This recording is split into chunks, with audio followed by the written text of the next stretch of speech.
व्यक्तित्व विकास की प्रथम कक्षा पर्सनालिटी डेवलपमेंट थ्रू मेडिटेशन में आपका स्वागत है। व्यक्तित्व में विकास ध्यान के द्वारा कैसे संभव है, आज की इस कक्षा में हम इस विषय पर चर्चा करेंगे।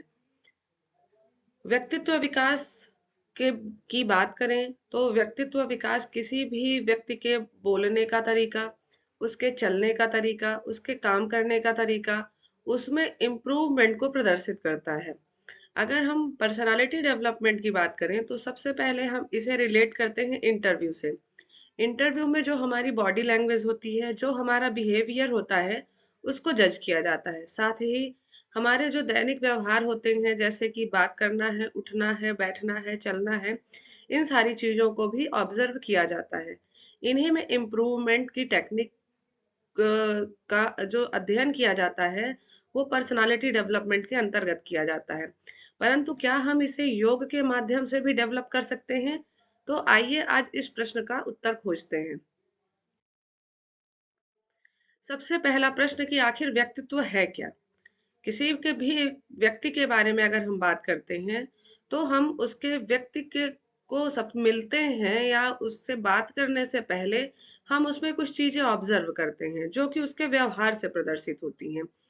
तो अगर हम कहें कि the aura reflect from the behaviour, किसी भी व्यक्ति के व्यवहार से जो उसका एक छवि प्रदर्शित होती है, जो उसके मानवीय मूल्यों के आधार पर होती है, उसे हम व्यक्तित्व कह सकते हैं। दूसरे शब्दों में अगर हम कहें तो एक ऐसा व्यवहार जो कि किसी भी व्यक्ति को औरों से अलग बनाता है, उसे हम व्यक्तित्व कहते हैं। जैसे कि अगर हम कुछ जानी मानी हस्तियों की बात करें, तो सबसे पहले हम बात करते हैं विवेकानंद की। विवेकानंद भी एक साधारण मनुष्य है, हमारे और आपकी तरह, परंतु इनका व्यक्तित्व अलग है। दूसरी फोटो, आप सभी इनसे परिचित हैं, हमारे मिसाइल मैन कलाम साहब। इनका व्यक्तित्व भी सबसे अलग है, इनके अपने कुछ अलग गुण हैं।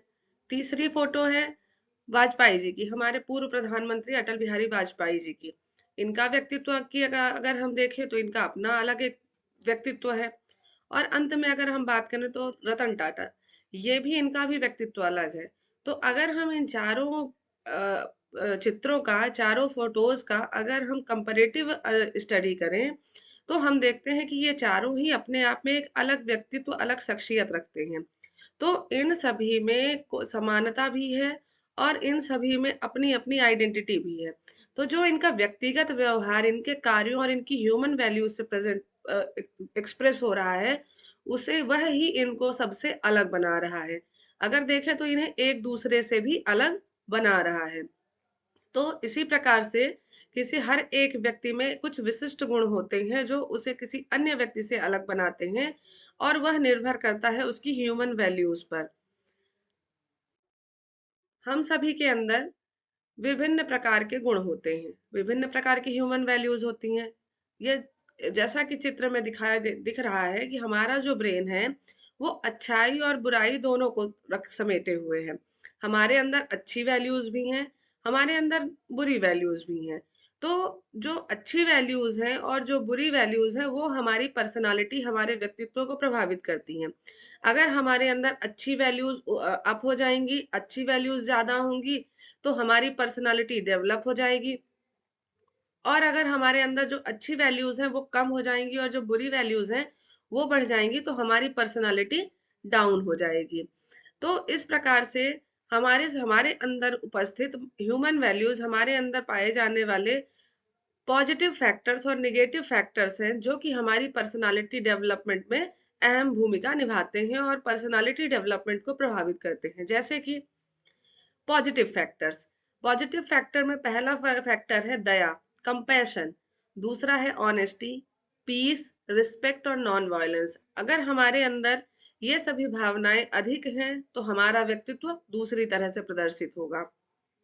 साथ ही अगर हमारे अंदर निगेटिव फैक्टर्स हैं, जैसे कि क्रोध है, डर है, असीम इच्छाएं हैं, तनाव है, तो ये सभी हमको हमारे व्यक्तित्व को प्रभावित करेंगे।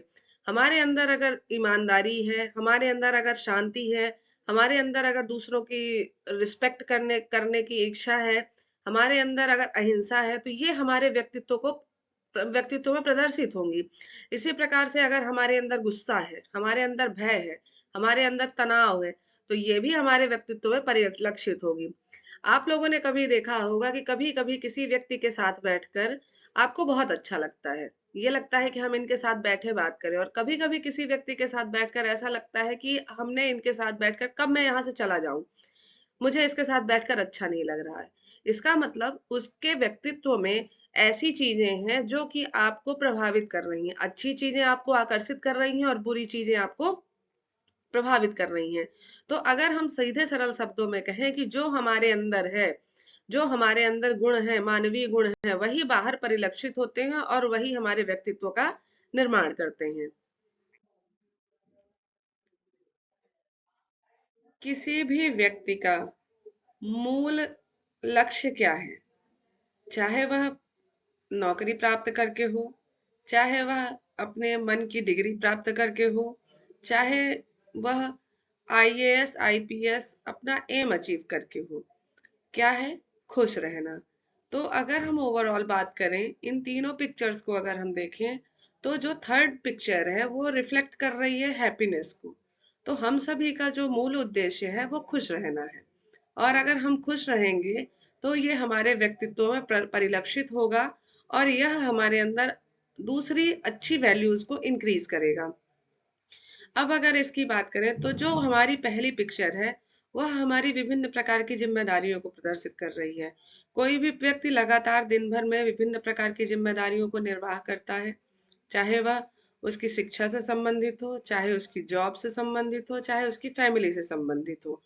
तो इन सभी जिम्मेदारियों का निर्वाह करते हुए एक ऐसा सिचुएशन क्रिएट होता है जिसमें कि हम हैप्पी नहीं हो पाते हैं, खुश नहीं रह पाते हैं।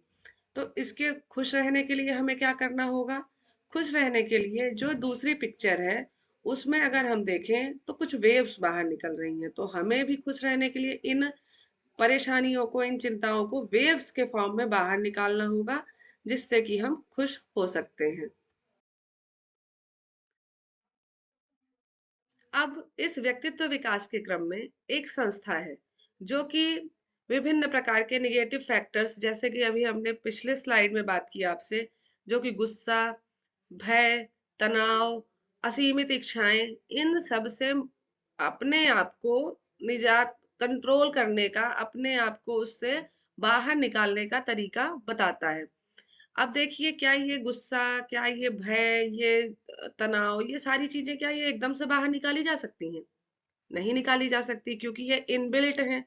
ये हमारे इमोशंस हैं जो हमारे अंदर उपस्थित है, इनको बाहर नहीं निकाला जा सकता है। पर हाँ, कुछ प्रयासों के द्वारा इसको कम किया जा सकता है, जिससे कि ये हमारे ऊपर अधिक प्रभावी ना हो। तो इसके लिए हम मेडिटेशन और कुछ डिटॉक्स टेक्निक्स हैं जो कि इस हार्टफुलनेस इंस्टीट्यूट द्वारा बताई गई हैं, उनका उपयोग करके हम इन निगेटिव फैक्टर्स को कम कर सकते हैं अपने अंदर। और जैसे ही हम इनको करेंगे तो पॉजिटिव वैल्यूज हमारी बढ़ जाएंगी, और पॉजिटिव वैल्यूज बढ़ेंगी तो वही हमको हमारे व्यक्तित्व में प्रदर्शित होंगी। तो जो ये डिटॉक्स प्रैक्टिसेस हैं, हार्टफुलनेस कुछ डिटॉक्स प्रैक्टिसेस बताते हैं, ये बहुत ही सरल टेक्निक्स होती हैं, और इनके आधार पर हम अपने इमोशनल पैटर्न को कंपल्सिव हैबिट में चेंज कर सकते हैं। जैसे कि हम क्रोध को कम करना, फियर को कम करना और स्ट्रेस को कम करना, इनको कम कर सकते हैं, जिससे कि हमको अपने दैनिक जीवन में व्यक्तित्व में परिवर्तन खुद ही देखने को मिलता है। अब पहला प्रश्न है कि आखिर क्रोध है क्या? ये एक निगेटिव फैक्टर है, जैसा कि हम देख चुके हैं, और ये नो नो डाउट ये हमको विभिन्न प्रकार से प्रभावित करता है। अब ये प्रभावित कैसे करता है? तो क्रोध जो है, क्रोध, अगर हमारे अंदर क्रोध है तो ये परिलक्षित होगा, हमें बात बात पर गुस्सा आएगा। तो क्रोध है क्या? तो इसका एक जवाब बहुत बढ़िया है कि किसी संत से पूछा गया कि क्रोध क्या होता है, तो उन्होंने एक बहुत ही सुंदर जवाब दिया था कि एक ऐसी पनिशमेंट जो हम अपने आप को देते हैं किसी दूसरे के किए हुए कार्यों के द्वारा। किसी दूसरे ने कुछ कहा और हमको क्रोध आया, तो ये हमको पनिशमेंट दी जा रही है। तो इस प्रकार से क्रोध को डिफाइन किया गया है। अब क्रोध के कारण क्या है? क्रोध के कारण है बहुत सारे कारण हैं छोटे छोटे, जैसे कि हमारी कोई इच्छा का पूरा ना होना, किसी के द्वारा हमको तिरस्कृत किया जाना, नेग्लेक्ट कर देना, हमने कोई प्लान बनाया उसका फेल हो जाना, अंदर से आंतरिक कमजोरी महसूस करना, कोई हमारी बात ना सुने, हमको ना माने तो गुस्सा आना, कोई हमारी किसी ने हमें ये कह दिया कि मैंने तुमको ऐसा कहा था कि तुम इस तरीके के हो, इस बात पर गुस्सा आना, किसी के द्वारा इंसल्ट किया जाना। तो ये कई तरह के फैक्टर्स हैं जिससे हमें गुस्सा आता है। अब इस क्रोध के प्रभाव क्या है? क्रोध के प्रभाव बहुआयामी रूप में देखे गए हैं, जैसे कि हमारे अंदर अगर ये क्रोध बढ़ जाता है, अगर ये निगेटिव वैल्यू हमारे अंदर बढ़ती है, तो हमारे अंदर एक कड़वाहट, एक बदला लेने की भावना पैदा होती है। साथ ही हम अपना सेल्फ कॉन्फिडेंस खो देते हैं, हमारे अंदर डर आने लगता है, हिम्मत कम हो जाती है, किसी कार्य को करने के लिए हम सोच नहीं पाते हैं, डरते हैं। और साथ ही ये हमें भौतिक रूप से भी प्रभावित करते हैं, ये हमारी शारीरिक क्षमताओं को भी कम करते हैं, जैसे बीपी का बढ़ना, शुगर का बढ़ना, इम्यून सिस्टम का कमजोर होना, कॉन्फिडेंस लेवल का गिरना, ये सभी कारण हैं। सभी कारण, इन सभी का कारण क्रोध है। अब ये क्रोध को दूर कैसे किया जा सकता है और करना क्यों जरूरी है? अब अभी हमने देखा कि क्रोध के बहुत सारे साइड इफेक्ट्स हैं। साइड इफेक्ट्स कैसे? हमको फिजिकली हार्म कर रहा है, बहुत तरह की बीमारियां हमारे शरीर में प्रवेश कर रही हैं, और सबसे बड़ी बात, हम मेंटली पजल्ड हो रहे हैं। कॉन्फिडेंस लेवल का गिरना बहुत बड़ी बात है। अगर हम कॉन्फिडेंट ही नहीं है तो हम जीवन में कुछ नहीं कर सकते हैं। तो इस एंगर को डिटॉक्स करने की आवश्यकता है। क्यों है आवश्यकता? इसलिए है कि हम अगर इस एंगर को डिटॉक्स करेंगे तो हम क्या करेंगे, हैप्पी फील करेंगे, हम प्रसन्न चित्त होंगे, और हमारा कॉन्फिडेंस, प्रसन्न चित्त होंगे तो हमारा कॉन्फिडेंस लेवल बढ़ेगा, कई तरह की बीमारियां हमें परेशान नहीं करेंगी, हमारे अंदर इम्यून सिस्टम हमारा स्ट्रांग होगा, और साथ ही साथ हम हमारे अंदर एक अच्छी सद्भावना आएगी लोगों के प्रति, और उस सद्भावना को हम लोगों को बांट पाएंगे। तो ये जो पिक्चर रिप्रेजेंटेशन है, ये यही बता रहा है कि हमें डिटॉक्स की आवश्यकता क्यों है, ताकि हम खुद खुश होकर के दूसरों को भी इस मार्ग पर चला सकें, दूसरों को भी का भी व्यक्तित्व विकसित कर सकें। अभी पिछले स्लाइड्स में हमने ये देखा कि एंगर क्या है, उसके साइड इफेक्ट्स क्या हैं, वो कैसे हमें प्रभावित कर रहा है मेंटली और फिजिकली, और हमने उसके डिटॉक्स का भी देखा कि डिटॉक्स को यूज अगर हम करेंगे तो हमें क्या चेंजेस देखने को मिलेंगे। पर ये डिटॉक्स टेक्निक है क्या? तो इस डिटॉक्स टेक्निक की अगर हम बात करें, तो इसमें जो पहली पिक्चर दिखी हुई है, जिसमें कि एक लड़की है जो कि ब्लो कर रही है लीफ को, हमें भी यही करना है क्रोध के साथ। ये जो लीफ है ये हमारा क्रोध है, और वो जो कैरेक्टर है, वो लड़की है, उसकी जगह हम अपने आप को इमेजिन करें, और हमें भी क्रोध को ब्लो कर देना है, दूर कर देना है। इसके लिए हमें क्या करना होगा? बहुत ही सरल मेथड है, इसको आप चाहें तो अभी कर करें, या तो इस लेक्चर के खत्म होने के बाद भी कर सकते हैं। आप आराम से बैठ जाइए और अपनी आंखों को बंद कर लीजिए। इसके बाद अपने मन में एक थॉट लेकर आइए कि मैं एक ऐसी जगह पर बैठा हुआ हूँ जहां पर एक शांति का समुद्र है, या यह भी सोच सकते हैं कि मेरे अंदर एक शांति का समुद्र है, जिसकी लहरें सूथिंग और ब्लिसफुल हैं, जो कि हमें लगातार लगातार भिगा रही हैं। इसके बाद यह विचार मन में लाएं कि जैसे ही ये लहरें हमें ढक रही हैं, हमें भिगा के जा रही हैं, तो उसके साथ ही ये हमारे दिमाग में चलने वाले क्रोध को और उस क्रोध से उत्पन्न होने वाली नकारात्मकता को भी अपने साथ वापस ले जा रही हैं। आपको अपने दिमाग में ये विचार रखना है कि हम एक शांति के समुद्र के पास हैं, और वह समुद्र हमारे भीतर ही उपस्थित है। हमें शांति कहीं दूसरी जगह ढूंढने की आवश्यकता नहीं है। अब यह विचार धीरे धीरे अपने अंदर पूरे शरीर में महसूस करें, और इसके प्रभावों को अनुभव कीजिए। इसके बाद आप अपने आप को एक शांत वातावरण में महसूस कीजिए। इसके पश्चात लगभग 5 मिनट तक आप यही विचार अपने अंदर रखिए, और अगर आपको अच्छा लगे, आपको शांति महसूस हो, तो आप इसको और लंबे तक कर सकते हैं। पर ध्यान रहे कि इस प्रक्रिया को आधे घंटे से ज़्यादा नहीं करना है। परंतु जब भी आपको ये महसूस हो कि आपको क्रोध आ रहा है, आपको बहुत तेज गुस्सा आ रहा है और आप इसको हैंडल नहीं कर पा रहे हैं, तो उस समय आप शांति से बैठ जाएं और आप इस विधि को उपयोग में लाएं, प्रैक्टिस में लाएं। तो आपको निश्चित ही अंतर देखने को मिलेगा।